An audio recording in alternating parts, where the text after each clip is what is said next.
While we know a lot about the long-term impact that adverse experiences can have on our health, we're still very much in the infancy of understanding why that is the case. So why is it that experiencing a traumatic event in childhood impacts your risk for cardiovascular disease 30, 40 years later? Why does it increase risk for so many kinds of mental health problems? And why does that risk persist over time?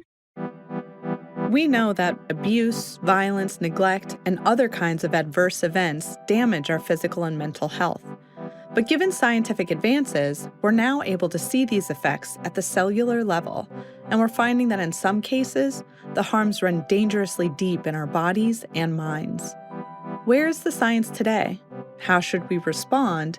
And what does the future hold for protecting people from their worst experiences?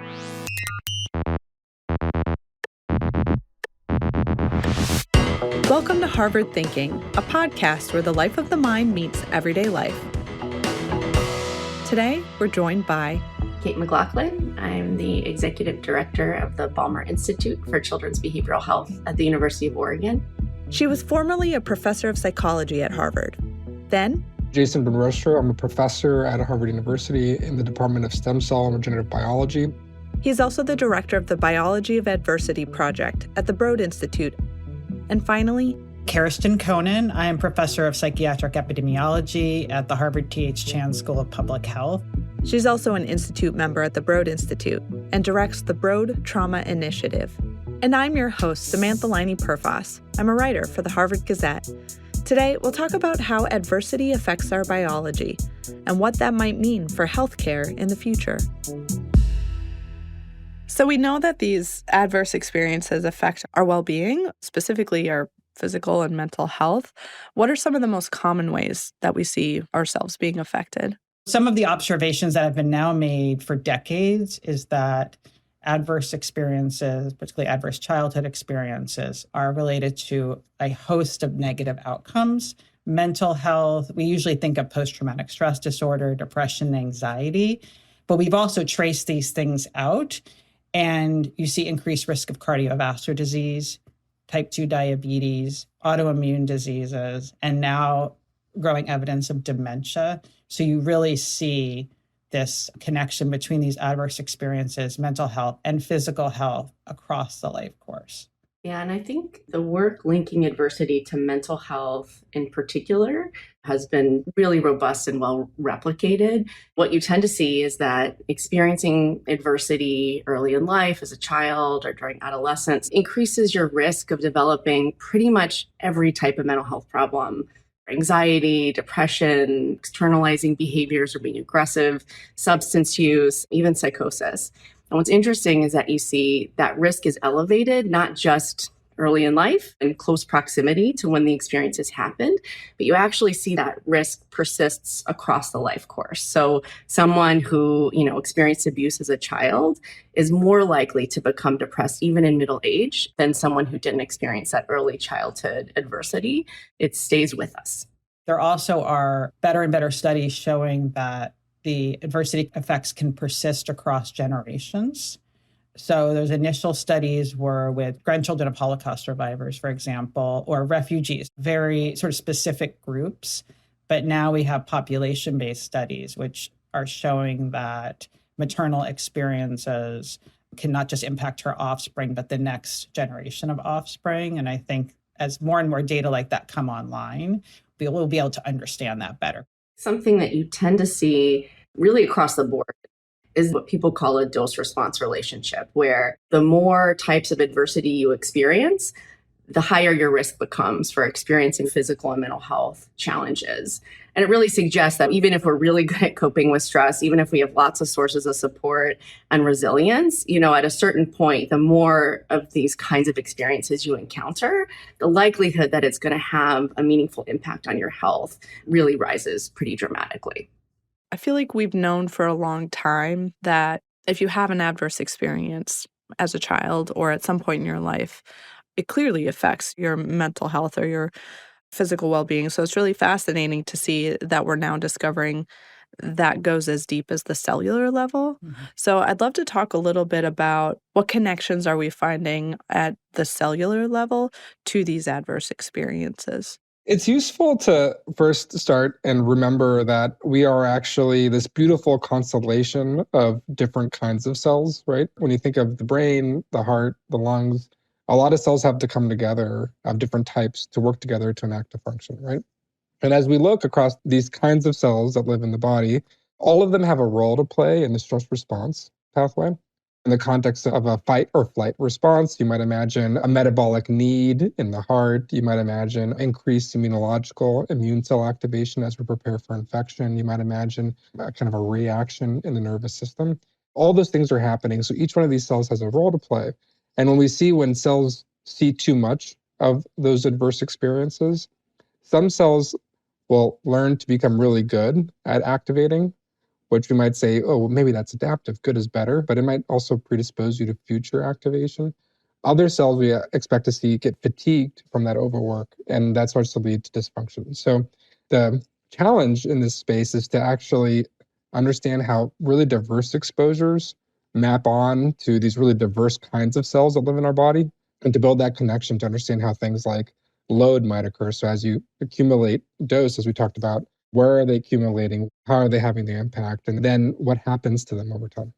While we know a lot about the long-term impact that adverse experiences can have on our health, we're still very much in the infancy of understanding why that is the case. So why is it that experiencing a traumatic event in childhood impacts your risk for cardiovascular disease 30, 40 years later? Why does it increase risk for so many kinds of mental health problems? And why does that risk persist over time? And so I think really the thread that ties together all of the work across these different levels of biological systems is really trying to understand what those key mechanisms are. Because of course, if we understand, it gives us interesting targets to think about how we might intervene, how we might promote resilience, how we might prevent some of those health problems from emerging down the line. And I think it gets at potential for stratifying and subtyping things that we think of as one thing. So people might say major depression. So some people who have major depression might have more genetic influences on risk. And then there are folks who are increased risk of major depression with childhood adversity. And maybe there are some different mechanisms why two people who have depression get depression, which have implications for treatment. So I think the work that Jason does and that Kate has done can have really big impacts down the line, both in terms of clinical intervention and also how we think of prevention. One way I think that we can think about a model that ties all of the stress biology together is that our bodies, our brains have responses that are really adaptive in the short term. And these responses are exquisitely designed to keep us alive in an emergency, ensure that our bodies continue to function as they should when something is really immediately important for us to respond to. But where we often see things become challenging is where those short-term responses continue to get activated over long periods of time, where they can have long-term negative consequences, even if they're quite adaptive in the short term. And that's certainly something we see when we look at how the brain tends to be impacted by adversity. And it sounds like even down to the cellular level, that's maybe a useful way to think about stress biology in a more general way. I think it challenges some preconceptions we've maybe had. There's this idea that time heals all wounds, just give it some space and you'll eventually get to a place where you can proceed as normal. Is that a misnomer? Does it turn out that time does not heal all wounds? I think that's a really interesting question. There's truth in what you're saying, but we also need to be mindful that what we're talking about here are averages. On average, people who experience adversity are more likely to experience mental health challenges. They're more likely to experience physical health challenges, but it's not a one-to-one. There are many people who experience adversity and never develop depression, never develop anxiety, never develop PTSD or substance use problems. So there's remarkable resilience in the face of adversity as well. And so I think that's just a really important nuance to keep in mind as we talk about all of these biological pathways, is that none of this is deterministic. Everybody's body doesn't respond the same way to a stressor or to a traumatic event. And understanding that variability is part of what makes it so challenging to really chart these mechanisms and understand how to intervene. Maybe I'll say one more thing. What we've learned in the field that I come from is this field of epigenetics, is that cells have their own way of keeping memories. So cells can remember past exposures in the absence of the control of the neurons in your brain. And with that in mind, while what Kate said is definitely true, it might be really important to know if me or you, where we fall in that distribution, right? So that we can better understand our health. The challenge is that because we know these cells can record their own memories, even if you've forgotten or you don't actively think about these sorts of effects and how that affects your mental health, we might still see these changes manifest in the cells in your body. This, I think, creates even more motivation for the work we're trying to do as a team here, and where we need to really be able to understand how are these signals being remembered in different cells in your body. And I think one of the things that's really exciting is this idea that perhaps we could get to the point where we could see the effects of adversity or trauma on cells before it manifests in mental health problems or disease, and then know about where to intervene or where people might need support. I wanted to ask this earlier, and I got carried away with my other questions, but how prevalent is adversity in this context, and how often does it affect our cells?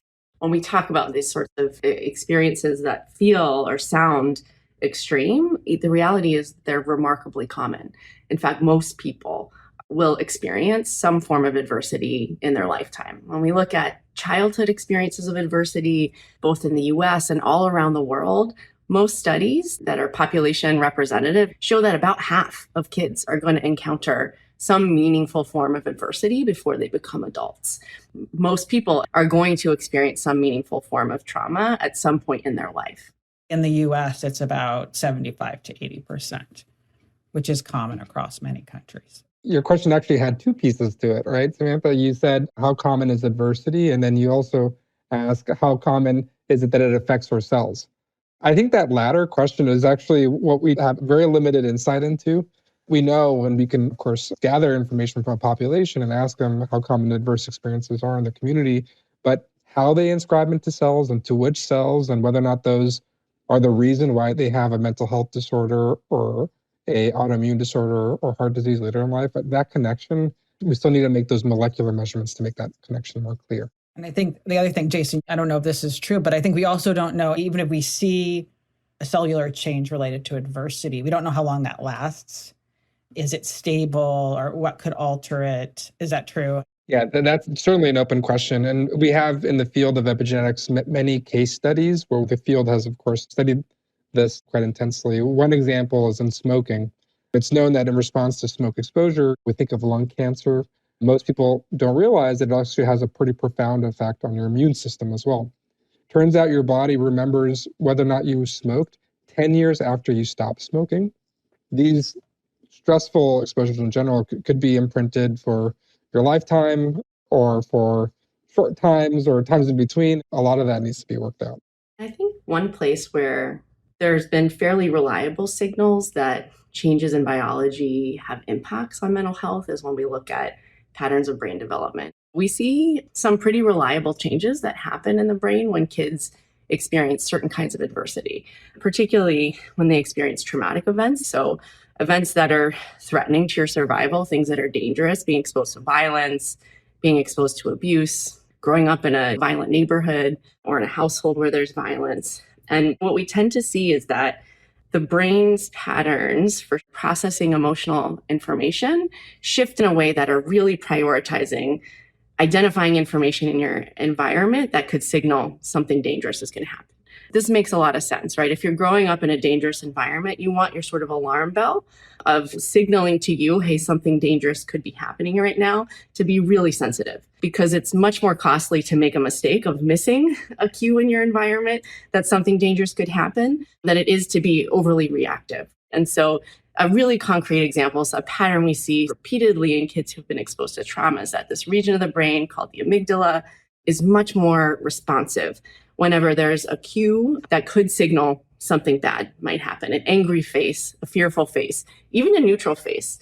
Neutral faces are pretty ambiguous. It's like you're not sure what might happen. And we see that in kids who've experienced trauma, the amygdala responds much more strongly to those signals that something could be dangerous in your environment. Coming back to this point about adaptivity in the short term or adaptation, it makes a ton of sense for you to become really sensitive, really highly attuned to when something dangerous in your environment might be happening. However, in the long term, we see that this pattern of brain activity, having a really sensitive amygdala that's responding in a really strong way anytime you see something that could be negative or could be potentially dangerous, actually predicts the later development of a whole range of mental health problems. So if you've got a really sensitive amygdala and then a traumatic event happens, you're more likely to develop PTSD in relation to that traumatic event than somebody who doesn't have a more sensitive amygdala. And we actually saw that in kids in Boston who were exposed to the Boston Marathon bombing. You see it in military samples where they look at brain imaging before folks go into combat and then experience trauma. And so it's just one example, I think, that addresses your question of what's a biological signature, something we measure that's related to adversity and then predicts mental health challenges down the line.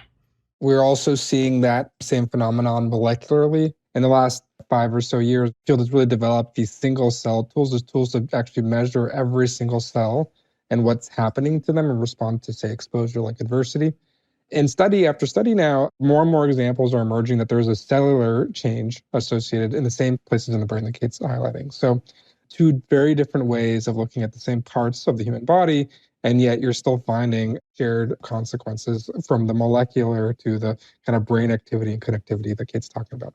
And there's also colleagues at Massachusetts General Hospital who've looked at the same amygdala signatures that Kate's talking about and linked those to markers of cardiovascular disease. So that seems to be a pathway via which adversity links to physical health problems, not only mental health problems.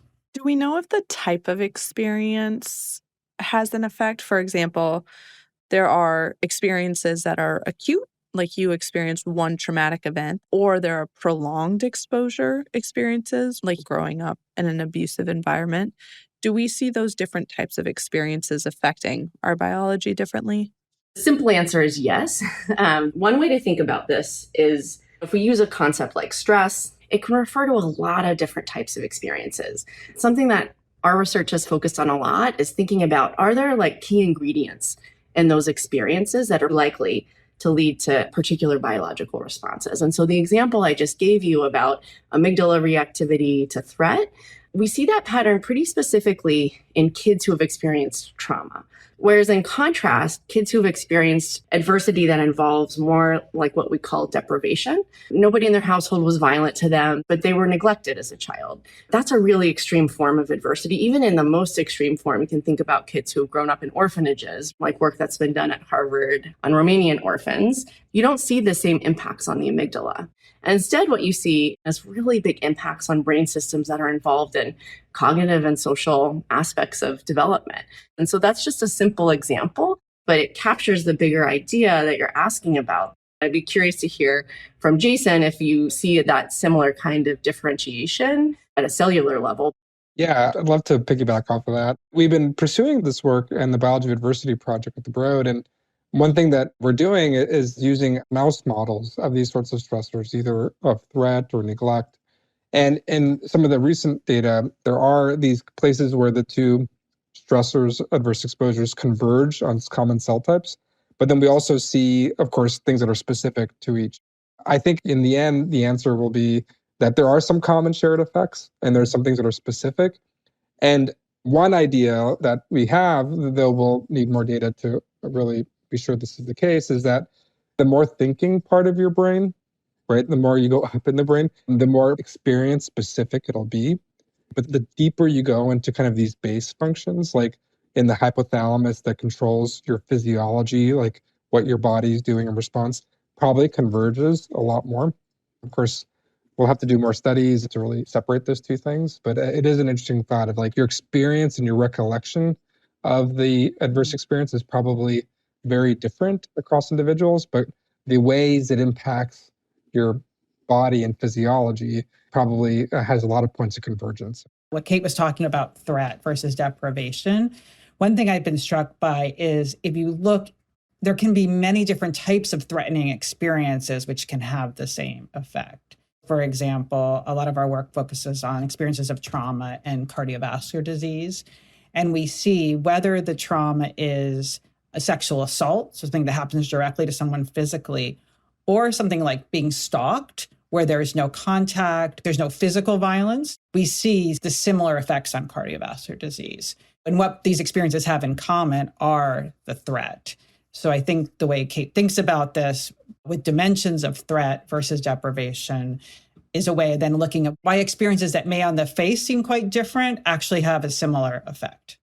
The more work that's done on this topic, the more we're identifying the critical ingredients of the experience. One ingredient we know matters a lot is threat, right? Experiencing something that's actually dangerous, where your survival is threatened in some way. But to the point Jason raised earlier about lots of different kinds of adversity having some convergence or common features, and then some that are specific, I would say is something we see peripherally in systems that are like much higher level than measuring cells. So for example, if you look at patterns of cortisol, either in response to a stressor or just the sort of normal pattern across the day that we all experience, lots of kinds of adversity, threat, deprivation, loss, tend to lead to fairly similar patterns of changes in how your body produces the stress hormone cortisol. But as we move into parts of the brain that are more about, appraising your experience and engaging in complex cognition, those are the places where we start to see the type of experience having a more differential impact. Just to add, we're discussing quite a lot about the experience itself, but we haven't yet talked about when in your life these things occur. Obviously, as a child or even as a developing fetus, as you're developing all the tissues and organs you need to be a thriving adult, the impact of stress can be very different and at different stages of your life than it would be as a kind of later adult or even as an elderly individual. We do know there's a lot of impact of development, but also, of course, there's a lot of sex-specific effects, males versus females, that could also alter the response. And then something we haven't talked yet about is, of course, your genetic predisposition to diseases. One way we think about it is that stress kind of accelerates a path to disease, but you might already need to have a genetic predisposition for something like cardiovascular disease for the stress or adversity exposure to push you over that limit. What are the implications of knowing that? And what does that reveal about how adversity affects not just an individual, but generations of people? I do think it's more than just healthcare. I think it's also about history. And words in our field have been used like personalized medicine, right? This idea that we'll be able to use your genetic and your lifestyle data to then better understand who's at risk for what and to be able to better tailor therapies, medicines to help you recover or even prevent those diseases. I think it's quite important that we're able to understand what kind of traumatic exposures that communities and populations have faced, not just in the current day-to-day, but also into the future, and how we might better support those communities to thrive. I envision a future where we're not just focused on the individual. We need to focus on the individual, but we already have a lot of information on what can support people to reduce adversity and actually improve the lives of people who are experiencing adversity. And a colleague of mine, Natalie Slopin, just published a paper on housing support payments. And even if you had other kinds of child experience, other kinds of adversity, if their families received housing support, then they had less of these negative outcomes. So we need to help individuals, but we could also shift the curve as a society to where both people are experiencing less adversity and also the adversity that they're experiencing has less of a negative effect. Yeah, I'd love to build on what Karestan just said. Of course, it's important to think about individuals, but if we really want as a society to think about how we promote adaptive outcomes, how we support people who have experienced adversity, that thinking about policy level solutions is obviously going to give us the biggest bang for our buck. Some work we did in my lab that was looking at the impact of economic disadvantage on kids' brain development. We use this really large scale national study. It's got 12,000 kids in it across a range of different states. One of the areas of the brain we also see very impacted by adversity is the hippocampus. And you actually see the size of this brain region get smaller in people who experience trauma as kids and people who grew up in poverty. But we saw actually that in states where families who are living in poverty get more sort of cash assistance from the state, that the impact of that economic adversity on their kids' brain was substantially smaller, like more than a third less than in states that did not have a generous social safety net. And we saw an even bigger effect on their mental health. So the impact of growing up in chronic poverty on developing anxiety and depression was 2/3 smaller in states that provided these kinds of supports to families than in states that didn't. And so I think there are policy solutions and levers that can be pulled to protect kids, families, people who experience adversity if we have the political will to implement them. We're still in the early stages of learning about the biology of adversity, but I'm wondering what your thoughts are on things we might be able to begin implementing now, and also where you hope we'll be 20 years from now. Another benefit of understanding how adversity and trauma affects our whole bodies, not solely our brains, has been the development and new evidence for what I would say are bottom-up treatments for things like PTSD. There was a big study a couple of years ago that compared cognitive processing therapy, one of the evidence-based cognitive behavioral therapies for PTSD, with trauma-informed yoga. In the trauma-informed yoga, they did not talk about the trauma at all. It was completely body-based, focusing on understanding sensations in your body, choice in terms of what you do with your body. They had equal effects in reducing PTSD. I think this has opened up a question in a whole new area, very different than I was trained as a clinical psychologist. Are there treatments or ways of intervening on trauma, on adversity, on the mental health consequences that are actually based in our bodies and not completely focused on our brains and our thinking? Which is a huge question, but it's a big area of interest now that we actually have these large-scale studies showing this evidence. The reason it's exciting to me is because some of these things are much more accessible. So it can open up different opportunities for people who've suffered from trauma and adversity and are struggling. There may be many different ways to heal. In general, I think we all have different ways of promoting wellness, different coping mechanisms, different approaches to caring for our past exposures. One thing that we hope that the work does in the next 20 years is to create objective quantitative measurements of the effect of treatment, right? How will you ever get reimbursed in the healthcare setting if there isn't a measurement you can do that a doctor can prescribe to actually quantify the positive effect of that intervention or that therapy? So it's super important for the medical system to have those objective measures. It's also probably important for the individual who doesn't want to go on a road trip of trying different interventions and then seeing what works for years of their life. That's something that I'm excited about when people are seeking help, to better match them to help that will have the effect or the impact they want, rather than trial and error or sort of luck. People get whatever their provider is offering, and that people can be better matched to the help that will best serve them. And I think it goes both ways. So this is a treatment approach that we're talking about now, but there's also approaches to resilience.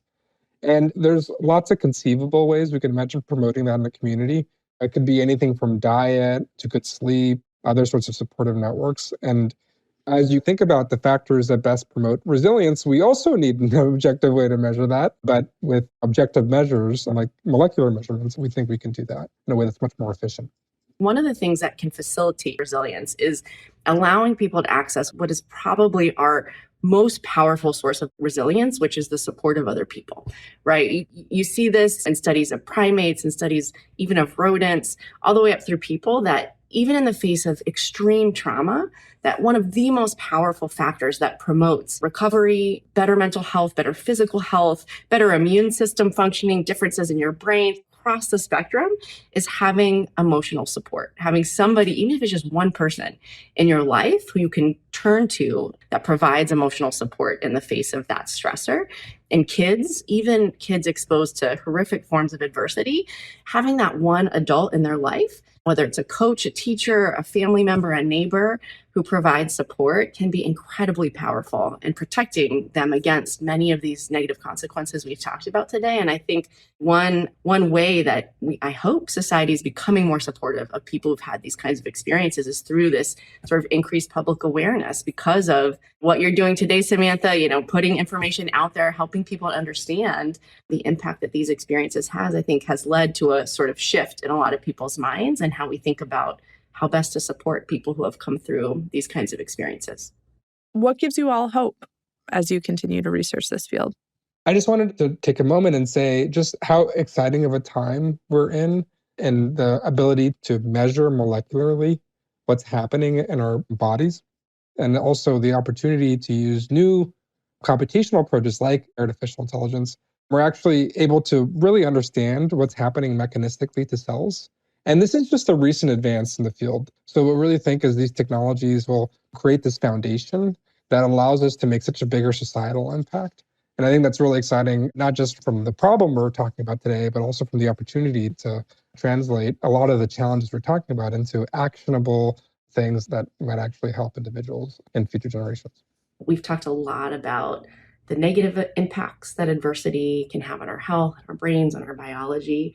But it's really important to keep in mind that the average response, most people who experience even extreme adversity, the most common response is resilience.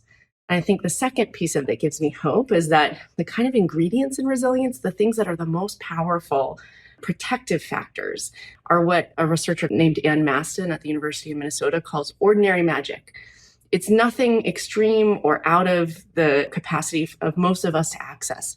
It's things like social support, having somebody that you can talk to, being a person who is determined or who perseveres in your goals. The kinds of things that can protect us aren't even necessarily expensive treatments or finding the right therapist. Of course, that can help and is important. But for many of us, the most powerful ingredients that can protect us are things that we already have access to, like the other people in our lives. That gives me a lot of hope that there are already a lot of natural sources of resilience, and that many kids, many people who experience trauma and adversity are able to thrive despite those experiences.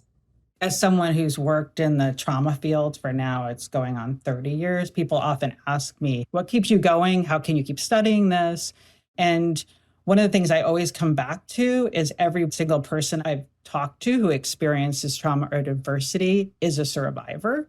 So anyone who's listening to this episode who may have experienced trauma and adversity and be struggling with it, you are a survivor because you're still here and you're here to listen and you're here to learn.